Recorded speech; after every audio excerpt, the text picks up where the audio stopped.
Muy buenas tardes. Vamos a reiniciar esta audiencia pública, dando paso a los últimos testimonios con los cuales se cierra el segundo bloque de esta ceremonia. Padre. Buenas tardes. Voy a pedir la presencia del estudiante Gisela Ortiz Perea y de Carmen Amaro Cóndor. Ellos van a testimoniar sobre un caso muy doloroso para todos, el caso de los estudiantes y profesor de la Universidad Enrique Guzmán y Valle de la Cantuta. Bienvenidos, señoritas. Pueden comenzar su testimonio. Buenas tardes, muchas gracias. Bueno, mi nombre es Gisela Ortiz, soy hermana de José Enrique Ortiz Perea, estudiante de la Universidad Nacional de Educación Enrique Guzmán y Valle, la Cantuta, quien el 18 de julio de 1992 fue detenido, desaparecido y luego asesinado en compañía de 8 estudiantes más y un profesor de la misma universidad por miembros del Grupo Colina. Esta tarde hemos venido no solamente las 2 personas que vamos a dar testimonio, sino que también nos acompañan otros familiares de estas 10 personas y nos hemos hecho presentes con estos símbolos que siempre también nos acompañan, como son las flores, como son las fotos de nuestros familiares, porque en cada una de las tareas que realizamos a nombre de ellos, los queremos tener siempre presentes para que su compañía nos dé la fortaleza que necesitamos para poder seguir adelante. Bueno, esta tarde yo voy a brindar mi testimonio no solamente como familiar, sino también como estudiante de esa casa de estudios. Desde el año 89 yo ingresé a la Universidad Nacional de Educación y a partir del año 90 yo me interné en el pabellón de damas de la misma universidad por la misma situación económica que era bastante difícil y como una forma de ayuda para poder continuar los estudios sin tener que pagar una pensión, una habitación. Mi hermano hizo lo mismo en el pabellón de varones. En ese entonces, en el pabellón de damas, vivíamos aproximadamente 100 mujeres. En el pabellón de varones eran 3 pabellones que estaban semiderruidos por una intervención anterior, en los cuales los bombardearon, pero que por suerte nunca cayeron. Y así, en estas circunstancias bastante difíciles, los varones, un aproximado de 300 estudiantes, ocupaban estos pabellones también con la misma necesidad que tenía de tener un lugar donde vivir. Desde que llegué a la universidad se vivía un clima bastante solidario, bastante humano entre todos los estudiantes. La mayoría de ellos era de condición bastante humilde, la mayoría también gente provinciana y que estábamos totalmente compenetrados entre nosotros como estudiantes. No solamente éramos compañeros de la universidad, sino que había ya de alguna manera hasta cierta familiaridad entre nosotros los estudiantes internos. Cuando uno de ellos se enfermaba, veíamos la forma de conseguir los recursos económicos para aliviar sus males y hacíamos, creo que nuestro, el dolor de cada uno de ellos. Si bien es cierto, ya en la universidad desde hacía años atrás teníamos la presencia de los grupos de izquierda, los que estaban legalmente reconocidos, también había una cierta influencia de los grupos subversivos como son Sendero Luminoso y el MRTA, pero que de ninguna manera significaba que cualquier cantuteño sea terrorista. Sin embargo, ya teníamos en nosotros ese estigma de que ser cantuteños era igual a ser terroristas. Pese a esas dificultades, nosotros como estudiantes tratábamos de esclarecer estos hechos, tratábamos de demostrar con nuestras actitudes que de ninguna manera estábamos ligados a ningún movimiento subversivo, inclusive con nuestra mismo desempeño académico, que era fácil de comprobar, éramos estudiantes buenos, así que no teníamos ningún temor de que esas sospechas cayeran sobre nosotros. Sin embargo, ya se vivía todo un clima de ir amenazando a la Universidad de la Cantuta a través de los medios de comunicación, quienes en diferentes oportunidades sacaban informaciones de que la Cantuta era nido de terroristas, de que en los internados, especialmente de varones, vivían las cúpulas militares de Sendero Luminoso, creando ya o preparando el camino para la intervención militar. Nosotros como estudiantes, por supuesto, estábamos totalmente en contra de cualquier tipo de intervención, porque sabíamos que estas intervenciones iban a ser violentas, iban a ser agresivas para los estudiantes.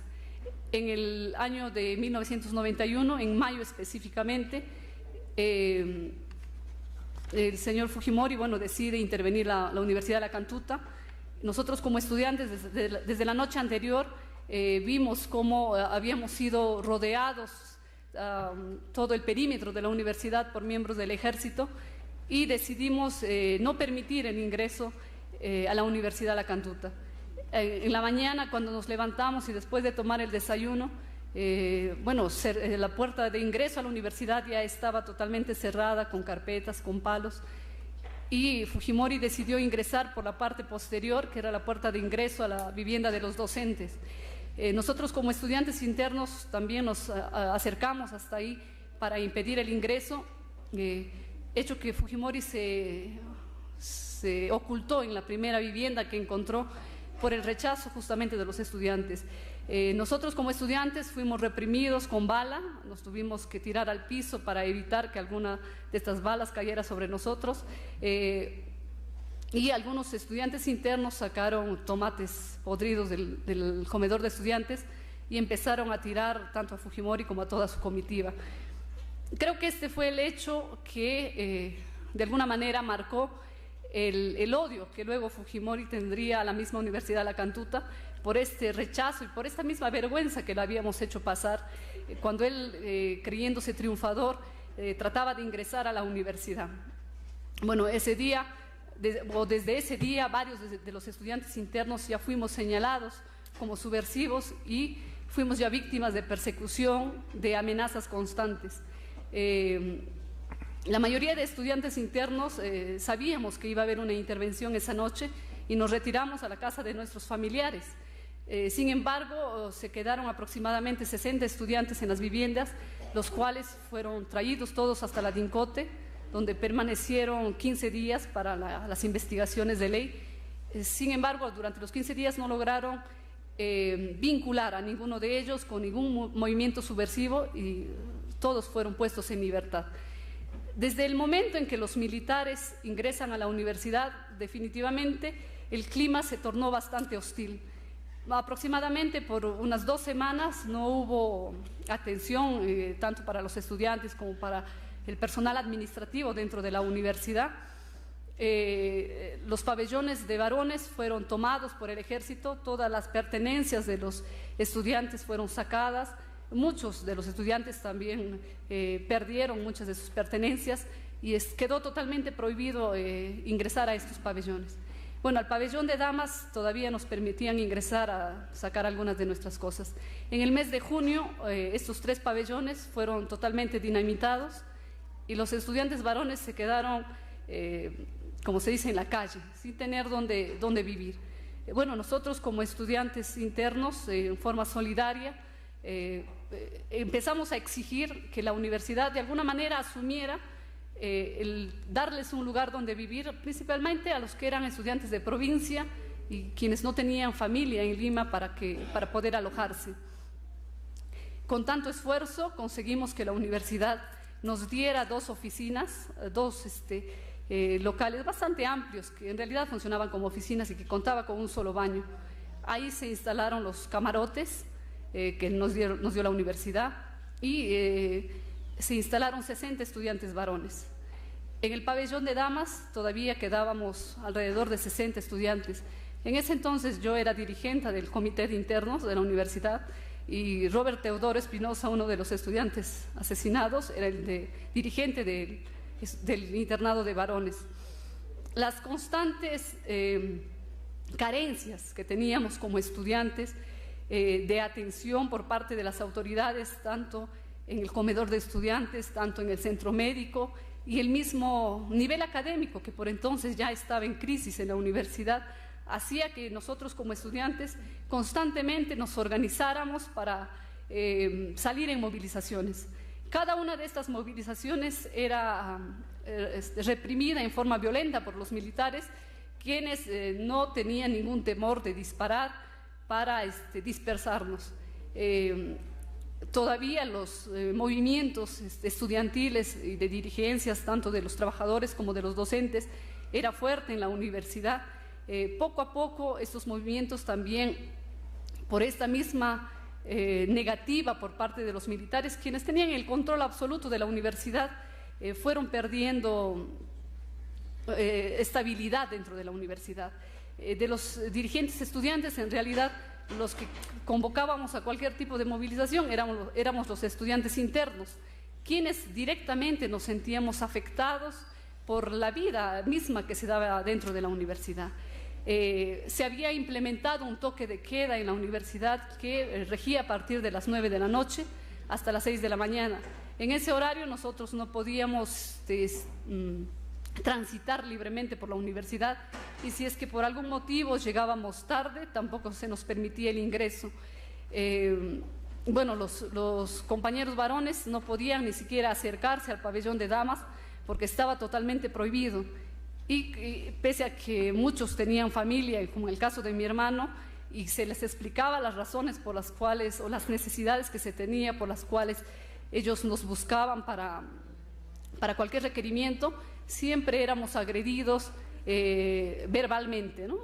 Como damas, nosotros constantemente hemos sido objeto de insultos, de amenazas por parte de los soldados. Ellos se habían establecido o acantonado en el lugar denominado La Capilla. En un inicio, pues era un contingente bastante grande, más o menos unos 300 soldados. Poco a poco fueron desapareciendo, pero ese era un lugar de tránsito obligado para nosotros como mujeres poder dirigirnos a nuestros pabellones. Cada que teníamos que pasar por ahí teníamos que escuchar lo que a ellos se les ocurría insultarnos. Este clima hacía que muchas veces muchos de los compañeros varones hayan tenido agresión física por parte de los soldados. En el caso del compañero Felipe Flores Chipana, en el caso de mi hermano, que habían llegado inclusive a los golpes por este tipo de atropellos que cometían los militares. Ya en el año 92, dentro de la universidad, el que estaba al mando era el teniente Aquilino Portela, más conocido como el teniente Medina. No sé por qué razón, me imagino yo que por nuestra constante actividad estudiantil, porque como estudiantes internos éramos más fáciles de identificar dentro de cualquier tipo de movilización, él nos había ya, nos tenía un odio, no perdía oportunidad para amenazarnos de muerte. Y en forma particular lo había hecho como 4 veces, a mi hermano también lo había hecho. Entonces nosotros estábamos en constante zozobra de que nos pudiera pasar algo. El día miércoles 15 de julio del año 92 hubo una asamblea universitaria en la cual se debía elegir a las nuevas autoridades. Esta asamblea había sido ya programada con anterioridad, pero que lamentablemente no se podía concretar. Ese día nosotros como estudiantes, Bertila Lozano era la que estaba dirigiendo, decidimos sacar una movilización en contra de una huelga que los profesores querían iniciar, porque una huelga significaba un abandono de la Cantuta como universidad y un peligro para que ésta ya sea cerrada o no se vuelva a tener las actividades académicas. Nosotros como estudiantes salimos en movilización dirigiéndonos hacia el auditorio de la universidad donde se estaba llevando a cabo la asamblea universitaria, y detrás nuestro venía Aquilino Portela con todo su batallón de soldados. Cuando ingresamos al auditorio, Aquilino Portela ordenó cerrar las puertas del auditorio de la universidad y subió hacia al anfiteatro y empezó a ordenar: bueno, en este momento me disparan a todos, acá todos se mueren. Y ya empezó la Tercera Guerra Mundial, porque era un tipo bastante abusivo, creo que hasta enfermo. El profesor Hugo Muñoz, que estaba también en la asamblea, se paró y le dijo: tenga ustedes un poco de cordura y dése cuenta de lo que está ordenando, que usted acaba de iniciar una matanza por gusto.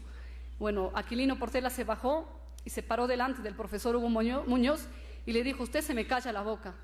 Y le dijo: bueno, yo soy acá un profesor de la universidad, en cambio usted acá no es nada y no tiene siquiera autoridad para callarme la boca. Nosotros empezamos, que estábamos en primera fila en compañía de Dora Ollague, Bertila Lozano y otra compañera interna, empezamos a gritarles asesinos. Así que vino hacia nosotros y nos dijo: ya se jodieron, ustedes se van a morir. Bueno, como estudiantes, en ese momento se suspendió la asamblea, definitivamente no había las condiciones para continuar adelante. Y creo que todos nos dimos cuenta que iba a haber, aparte ya de la intervención misma que había, iba a haber algún tipo de represalia contra los estudiantes que habíamos participado en la movilización. Yo fui a buscar a mi hermano para decirle: bueno, nos tenemos que ir a Lima porque seguro que van a intervenir los pabellones y nos van a detener. No hacía falta tener algún tipo de pruebas que te vinculara con ningún movimiento subversivo. Ya con anterioridad en el pabellón de damas había sido detenida Margarita Mariños Figueroa, hermana de uno de los desaparecidos. En su dormitorio encontraron un cancionero con las canciones del profesor Ricardo Dolorier, que en esa época eran sindicadas como subversivas, y por esa razón ella ya estaba en el penal hacía más de un año. Entonces nosotros teníamos temor, no por nuestra participación violenta o subversiva, sino porque sí se nos sembraba pruebas. Así que, bueno, no encontré a mi hermano por ningún lado.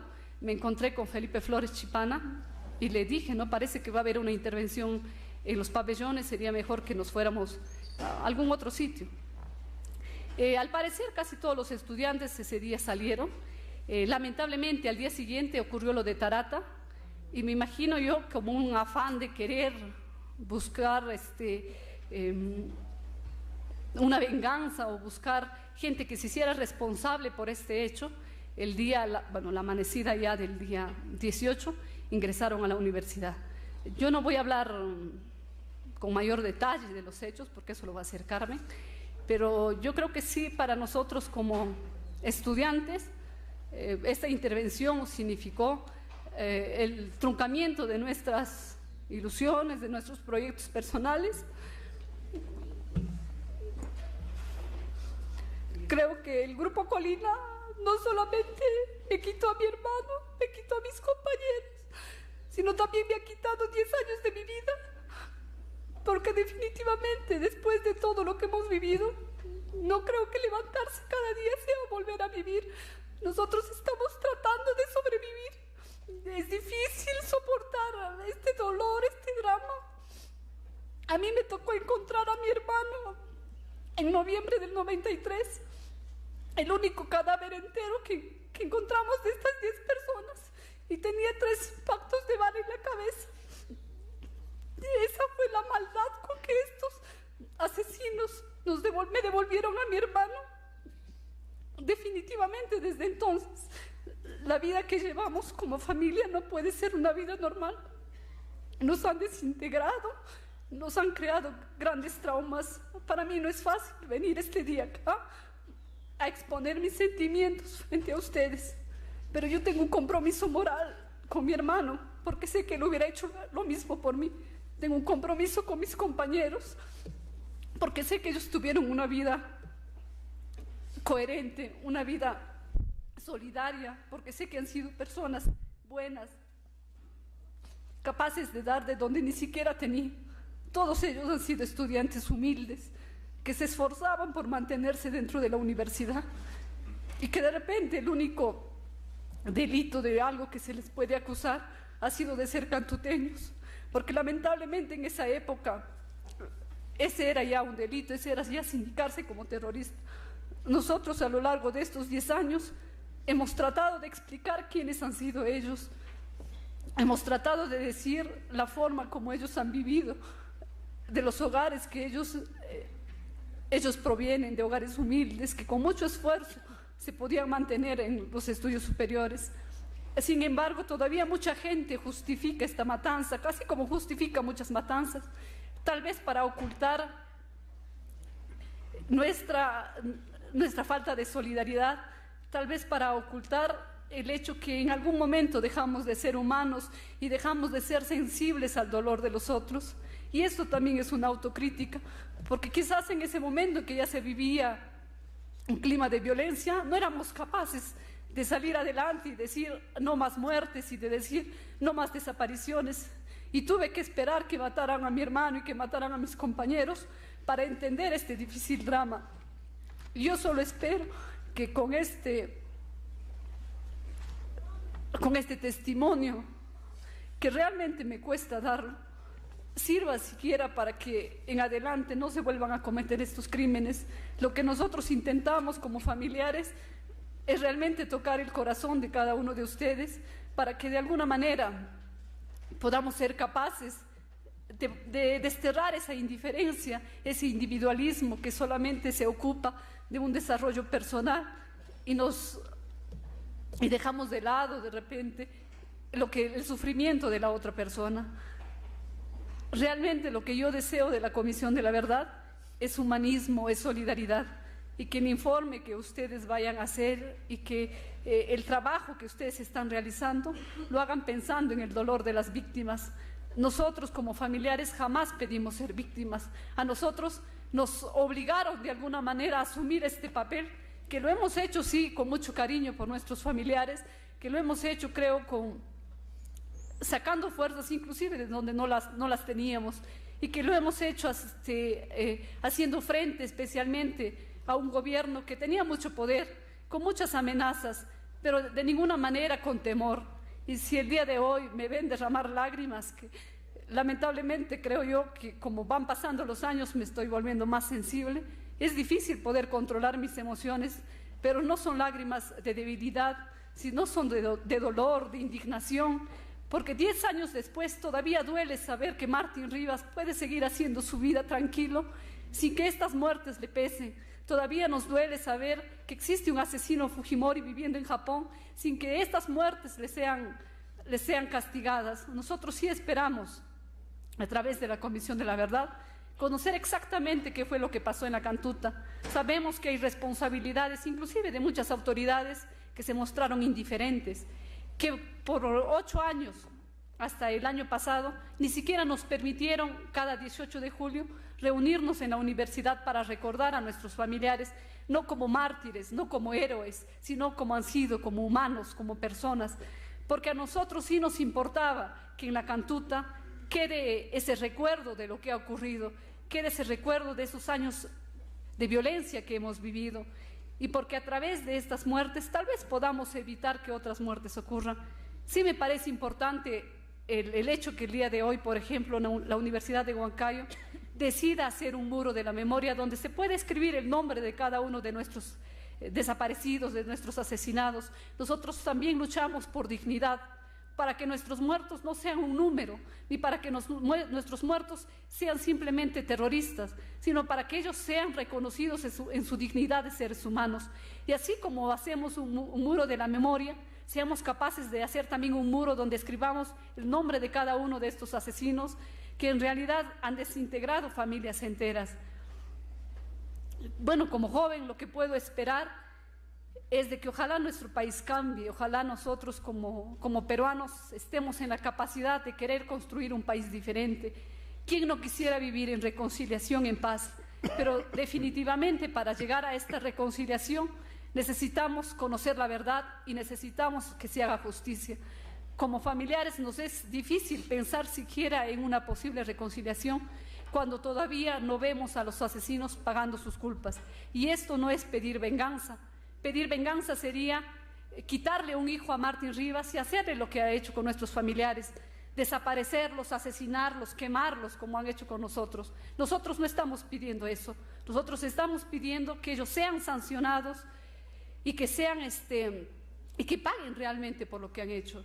Definitivamente, en varias oportunidades hemos intentado rehacer nuestras vidas.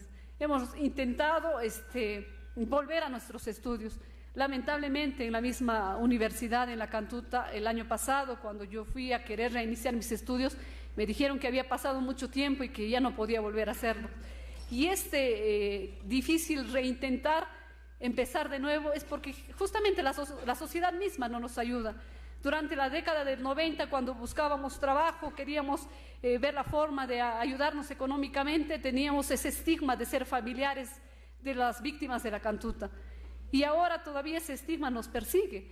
Y nosotros definitivamente queremos, de repente ya no ser personas normales, porque nunca lo vamos a hacer, porque estos recuerdos nos han marcado para siempre, porque para nosotros todavía nos es difícil tratar de olvidarlos, ¿no? Definitivamente sabemos que tenemos que cargar con estos recuerdos, de repente en forma permanente, pero sí queremos un país diferente, tal vez para las futuras generaciones, tal vez para los hijos que queramos tener, para que en algún momento, con el esfuerzo que pongamos sobre ellos, ellos no sean tampoco desaparecidos ni asesinados.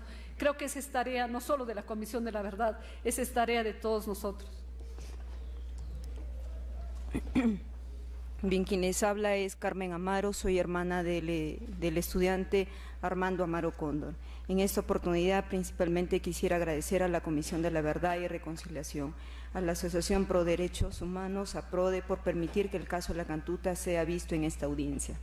Asimismo, extender nuestro agradecimiento a los familiares de víctimas que, pese al dolor personal, supieron asumir en estos 10 años también nuestro dolor. Y por último, a los jóvenes quienes hasta ahora nos vienen acompañando solidariamente con su presencia. Como familiares estamos reunidos para hablar por quienes ya no están, más con nosotros, hablar por nuestros muertos. Han pasado 10 años y no podemos olvidar, no podemos dejar de sentirnos dolidos a diarios, extrañar su presencia. Y es que los recuerdos se vuelven cada día más reales, más recientes, como si a nuestros familiares nos los hubiesen arrancado ayer de nuestras vidas. Aún en 10 años, como familiares nos es difícil aceptar estas muertes tan violentas, tan crueles, pero su recuerdo siempre permanecerá en nuestros corazones. ¿Cómo podemos olvidar al profesor Hugo Muñoz Sánchez?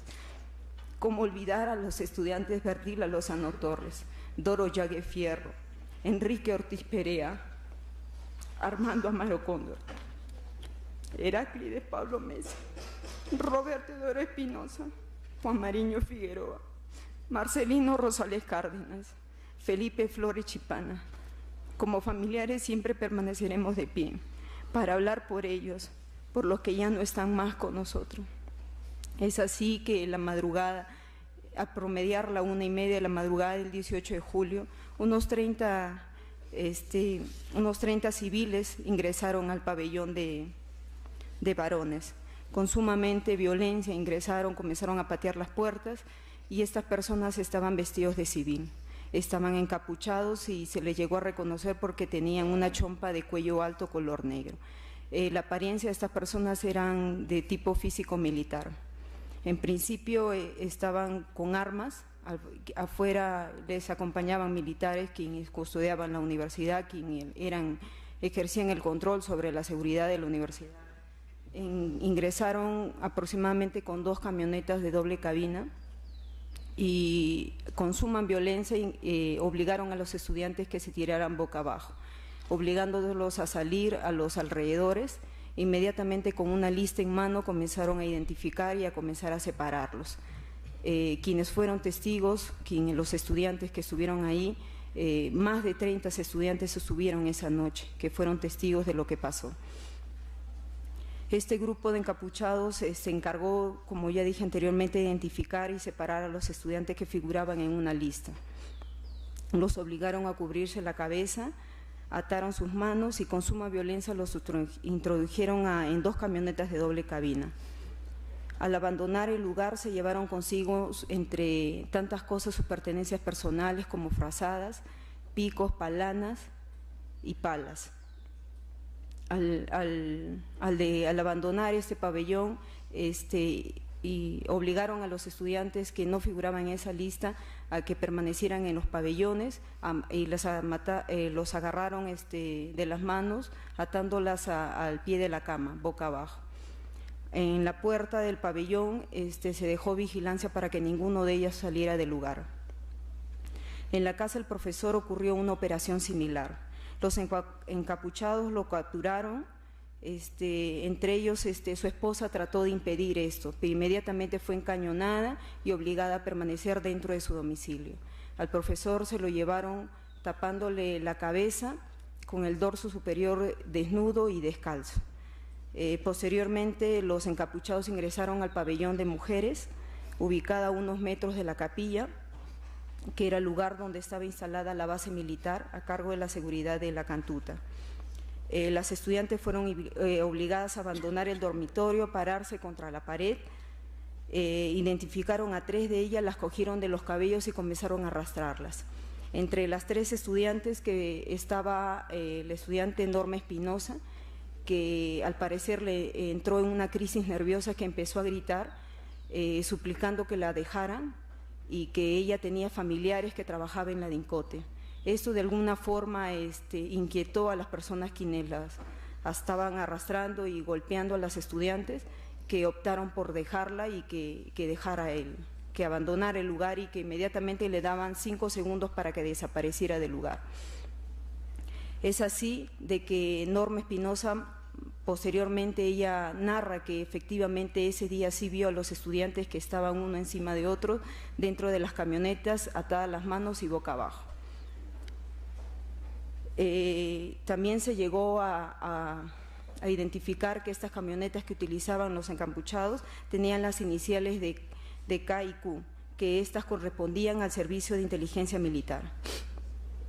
Los familiares de los estudiantes, al tomar conocimiento de este hecho, de esta intervención, en compañía de profesores y estudiantes del internado, y que fueron testigos del hecho, exigieron a las autoridades de la universidad pidiendo una explicación de lo sucedido.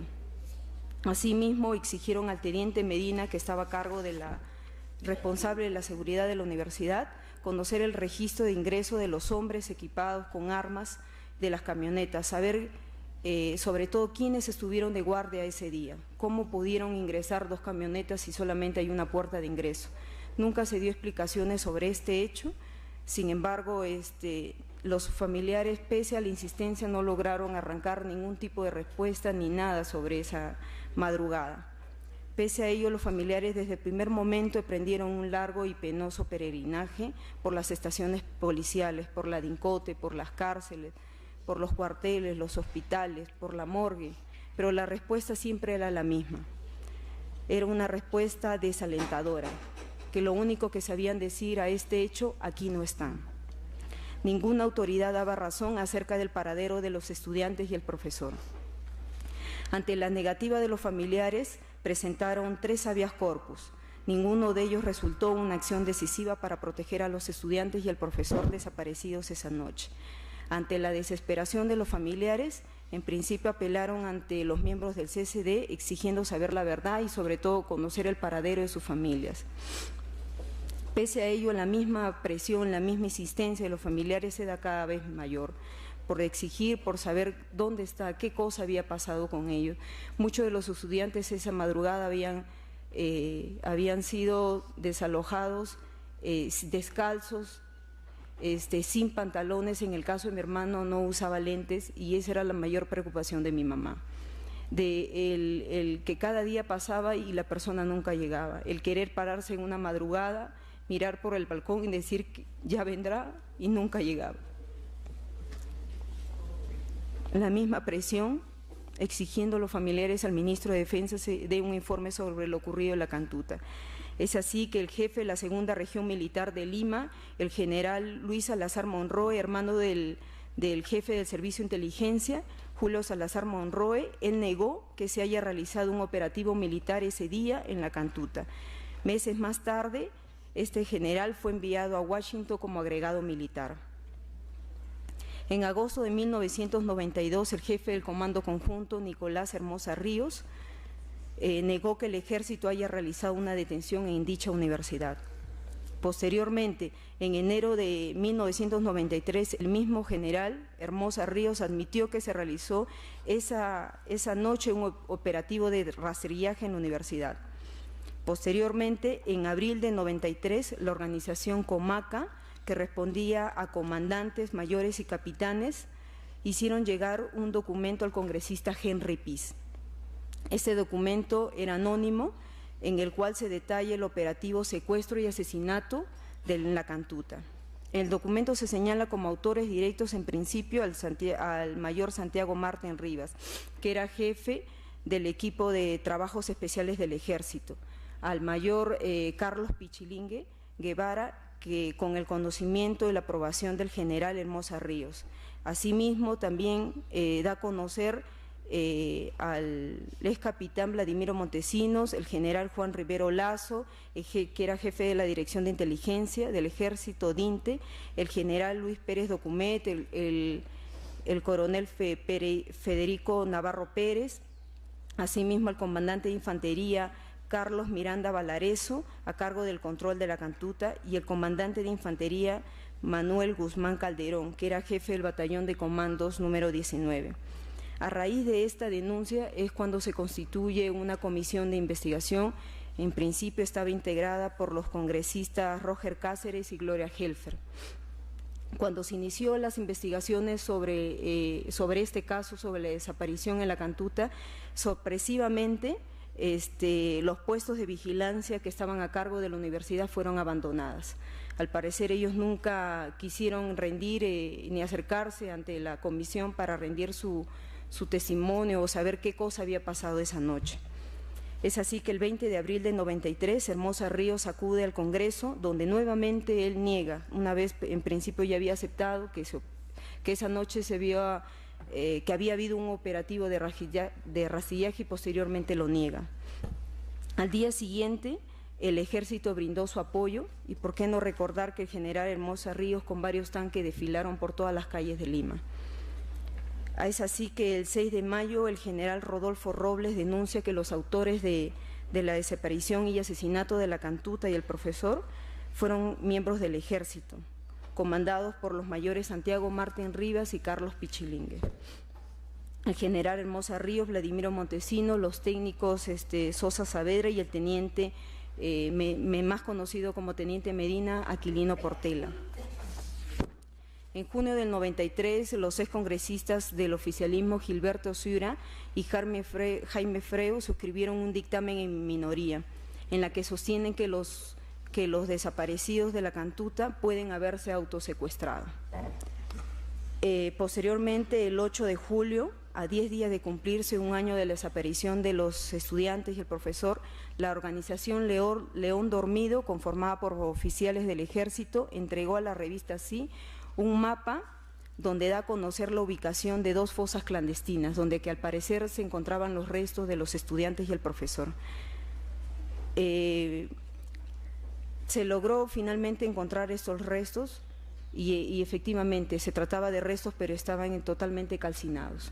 En principio era difícil poder saber la identidad de cada uno de ellos.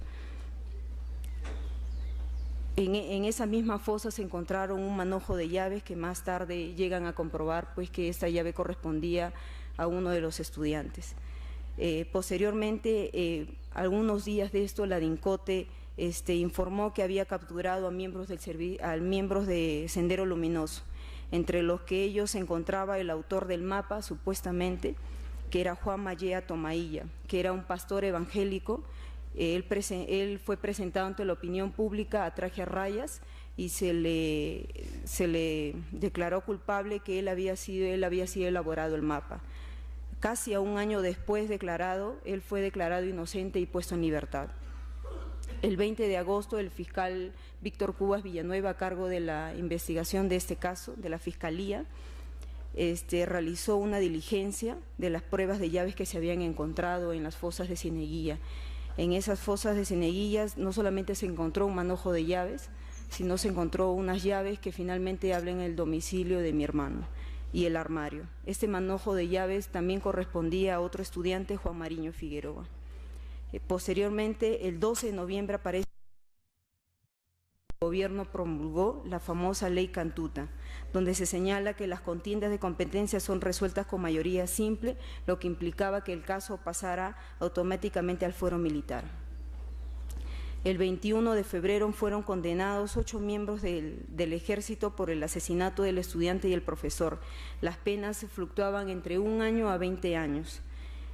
Posteriormente, el 14 de junio del 95, 11 meses después de ser sentenciados, el Congreso de la República aprobó la famosa ley de amnistía, que esta es la que permite que los oficiales y subalternos salieran en libertad.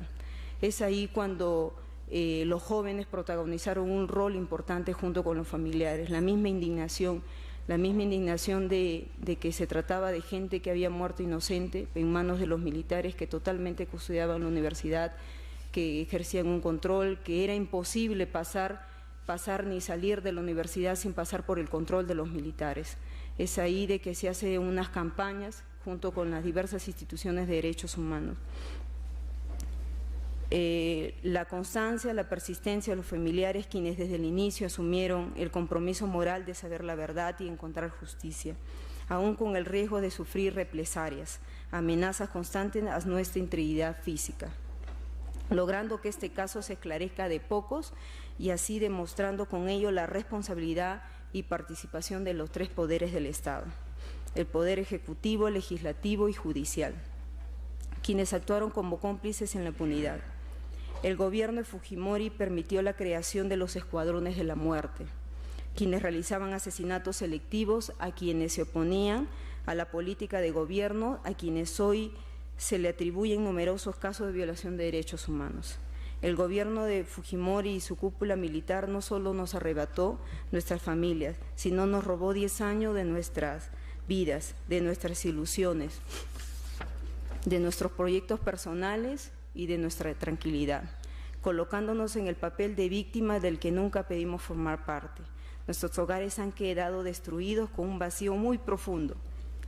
El rechazo de nuestras familias por la desinformación nos tildaban de que nosotros éramos familiares de senderistas, que era de terroristas, tratando así de justificar sus muertes. A lo largo de estos 10 años, nadie ha sido capaz siquiera de comprobarles que ellos eran terroristas, ni que sobre todo pertenecían a alguna u otra agrupación subversiva. Los estudiantes y el profesor fueron víctimas de un grupo asesino, el grupo paramilitar Colina. Al interior de nuestros hogares hay una lucha constante de no querer aceptar la muerte de nuestros seres queridos y la pregunta atormentadora de no saber por qué. ¿Por qué tanta crueldad? ¿Por qué tanta insanía? No solo los maltrataron, los asesinaron, los quemaron sus rastros y nos entregaron sus restos en una caja de cartón, como si la vida de nuestras familias no valiera nada. Como familiares tenemos el compromiso permanente con la verdad y la justicia, con el esclarecimiento de estas muertes y con la sanción a los responsables. No buscamos venganza, sino una sed de justicia. Mientras no la encontremos, seguiremos luchando por encontrarla. Como familiares exigimos a los poderes del Estado que asuma la obligación que tiene con todos los familiares de víctimas. Aún tenemos fuerzas para exigir el respeto a nuestro dolor y a nuestros derechos. Exigir una vez más sanción a quienes nos arrebataron de nuestras familias, a los responsables que se le aplique todo el peso de la ley. Nuestro país necesita reconciliarse entre quienes fuimos indiferentes, entre quienes fuimos insensibles, entre quienes dejamos de lado nuestra condición de seres humanos para convertirnos en simples espectadores de una violencia cruel entre peruanos. Necesitamos perdonar, pero ese perdón pasa por un arrepentimiento sincero de quienes nos han causado tanto daño y abrieron estas heridas profundas que quizás nunca cicatricen. Ese perdón pasa por verdad y justicia. Necesitamos reconstruir nuestra memoria histórica. Necesitamos saber la verdad de lo que ocurrió en nuestro país. Que estos casos sirvan para recordar a nuestros muertos, sirvan para recordar a los asesinos, sirvan para recordar nuestra indiferencia y esperar que no te suceda para poder reaccionar.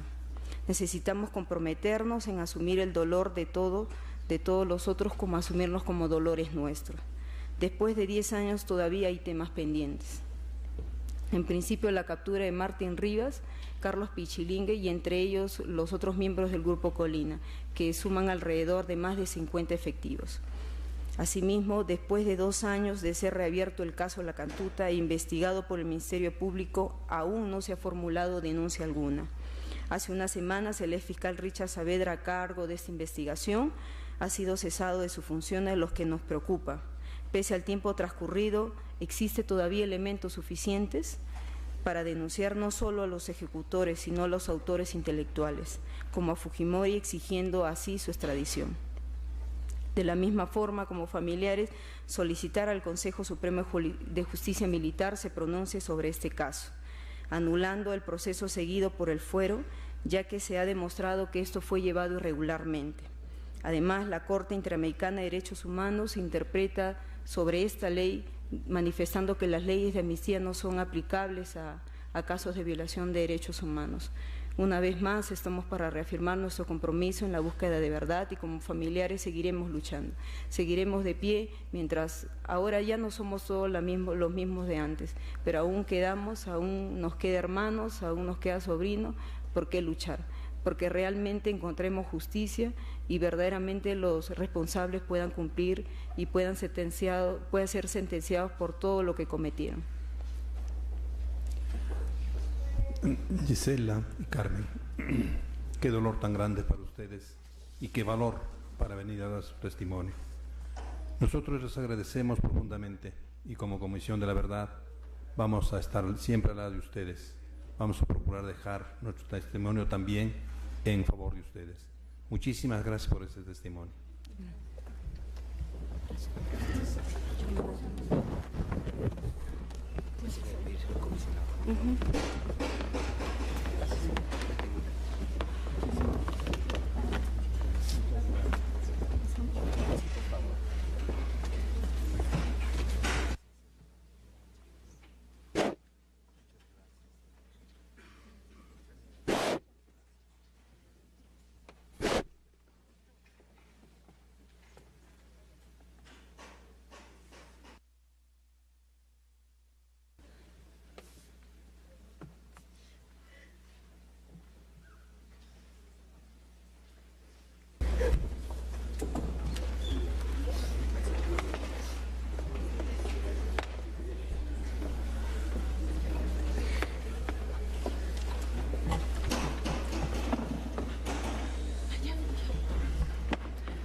Vamos a...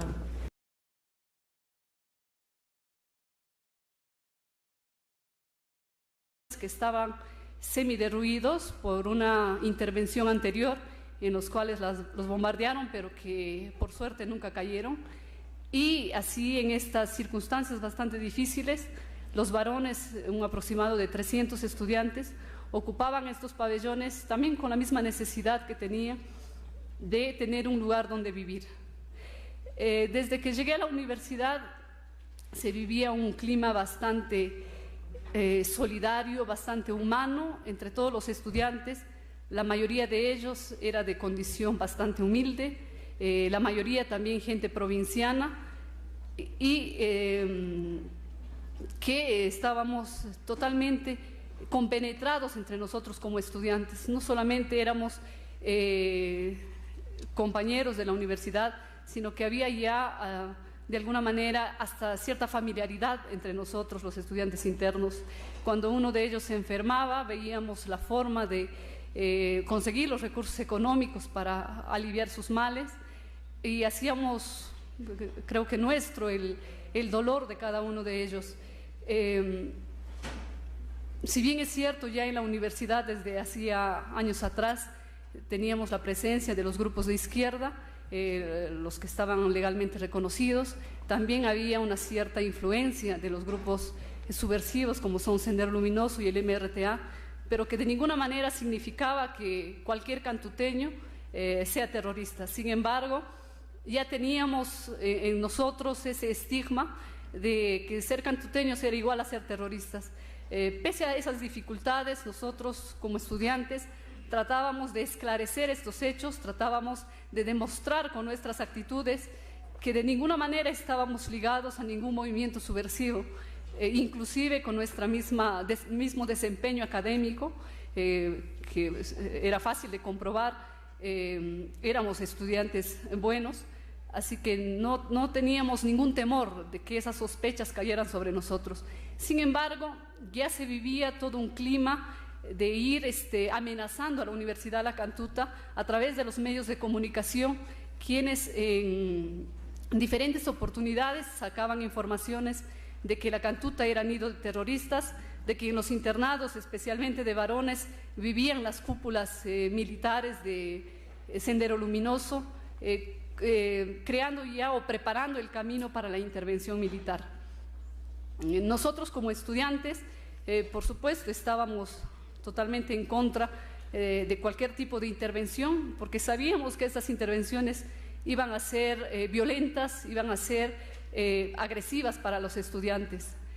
En el año de 1991, en mayo específicamente, el señor Fujimori, decide intervenir la Universidad de la Cantuta.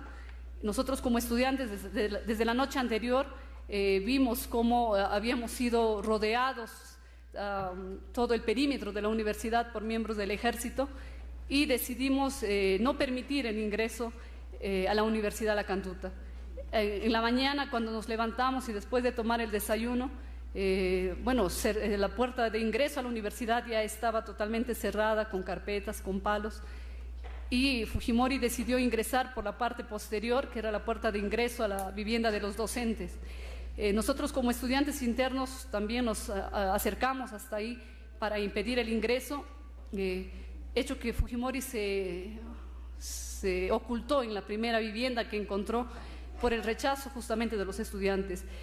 Nosotros como estudiantes fuimos reprimidos con bala, nos tuvimos que tirar al piso para evitar que alguna de estas balas cayera sobre nosotros, y algunos estudiantes internos sacaron tomates podridos del comedor de estudiantes y empezaron a tirar tanto a Fujimori como a toda su comitiva.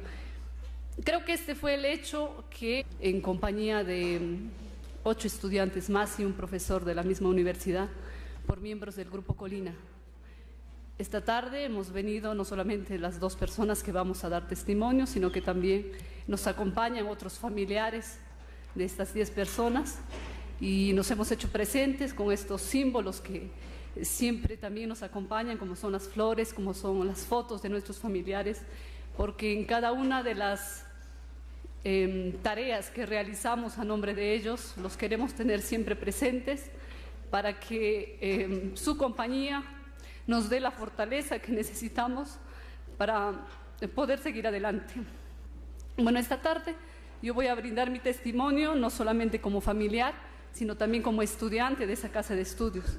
Desde el año 89 yo ingresé a la Universidad Nacional de Educación y a partir del año 90 yo me interné en el pabellón de damas de la misma universidad por la misma situación económica que era bastante difícil y como una forma de ayuda para poder continuar los estudios sin tener que pagar una pensión, una habitación.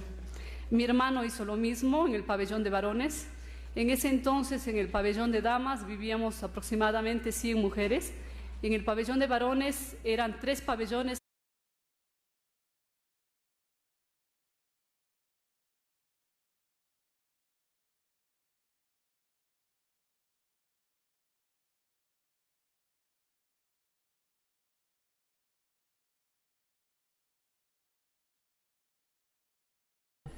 Muy buenas tardes. Vamos a reiniciar esta audiencia pública, dando paso a los últimos testimonios con los cuales se cierra el segundo bloque de esta ceremonia. Buenas tardes. Voy a pedir la presencia del estudiante Gisela Ortiz Perea y de Carmen Amaro Cóndor. Ellos van a testimoniar sobre un caso muy doloroso para todos, el caso de los estudiantes y profesor de la Universidad Enrique Guzmán y Valle de la Cantuta. Bienvenidos, señoritas. Pueden comenzar su testimonio. Buenas tardes, muchas gracias. Bueno, mi nombre es Gisela Ortiz, soy hermana de José Enrique Ortiz Perea, estudiante de la Universidad Nacional de Educación Enrique Guzmán y Valle, la Cantuta, quien el 18 de julio de 1992 fue detenido, desaparecido y luego asesinado